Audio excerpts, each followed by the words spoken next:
This is podcast number 328. I do one podcast a week, and so that is more than 6 years. And one of the things that I wanted to talk about was on Friday, I put out a video which was Happy Quitter's Day. The second Friday in the new year is usually when people end up, especially at places like gyms, just saying, well, I set these New Year's resolutions and yeah, it sounded great then, but I'm just not going to continue to do it. So they quit. So if you're listening to this and you listen to my podcast regularly, congratulations in that you didn't quit. But it was funny to see the replies I got from that YouTube. And if you're looking at it, just go over to my YouTube channel and you'll see it. Happy Quitter's Day was the title of it. So one of the comments was, I am not a quitter. Okay. That's a good mindset. So I took that person's name, I went into my database and looked, and that person has, from everything I can see, not done anything. Didn't buy any courses, didn't pay attention much. He apparently did listen to that video, so that was a good thing.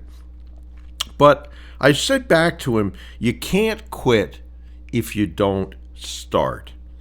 And so that's something that I see quite a bit, is that people sit on the sidelines. They think that they want to do this business acquisition thing. They watch videos, whether it's mine or somebody else's, and study that stuff, but they never get in the game. And so I wanted to talk about what helps me. You may be like me, you may be not like me, but this is what works for me.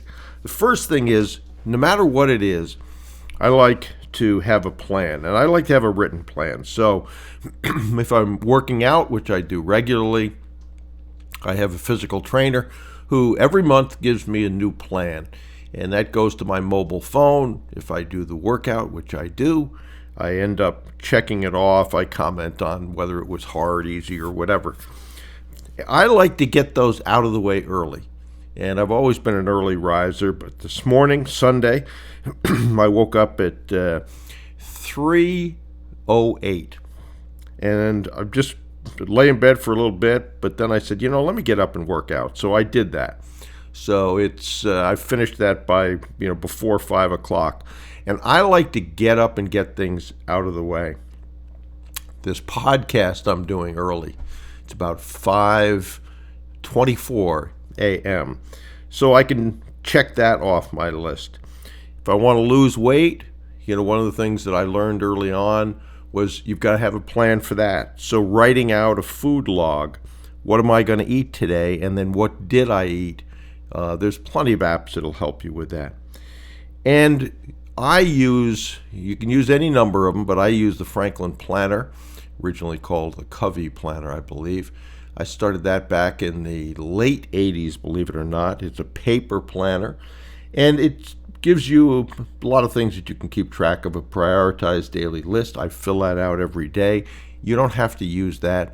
You can use methods like the Ivy Lee method, where every night you write down the 3 most important things you want to do the next day. But in all these things, for me, writing them down, knowing what I'm going to do today, and then prioritizing them. Not all of them are created equal. You may have that you want to have a group meeting, and you may have that you want to straighten up your desk. I would argue that your meeting is more important than straightening your desk. So prioritize those things. But and business acquisition is no different. Know what you want to accomplish for the year.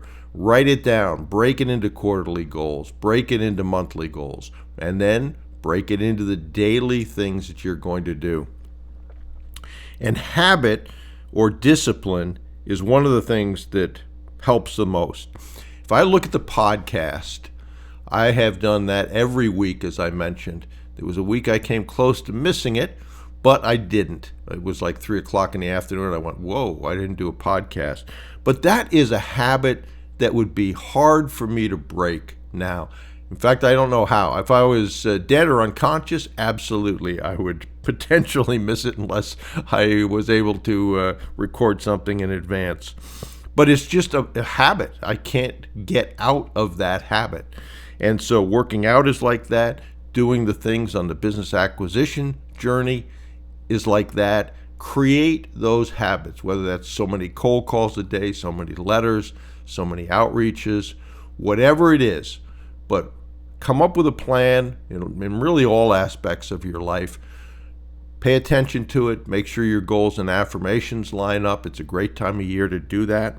And then work that plan and work it with discipline. And you will typically, and working out is a great example, geez, do I really want to feel like working out today? You go ahead and work out. And then afterwards you say, boy, I'm glad I did that. Doing the things on your prioritized daily task list will feel the same way. Sometimes the results won't be what you want, but you will have a much better chance of succeeding if you work those actions. If you don't, the answer is no by default. If you do work them, the answer is maybe no, but sometimes it'll be a yes as well. So I hope that helps. If you're looking to be around like people and have accountability, I've recently changed up the group coaching to do exactly that. So if you're interested in that, go over to my website, go under the coaching and look for group coaching. If you want to go there directly, just go.brucewhipple.com/group coaching. But it's a great time of year to say, okay, the past is the past. What do I want to do? What lessons have I learned? Do I know how to do it? And then work on those goals and work on them every day with a disciplined, prioritized approach, and you will do better typically than those who do not do that.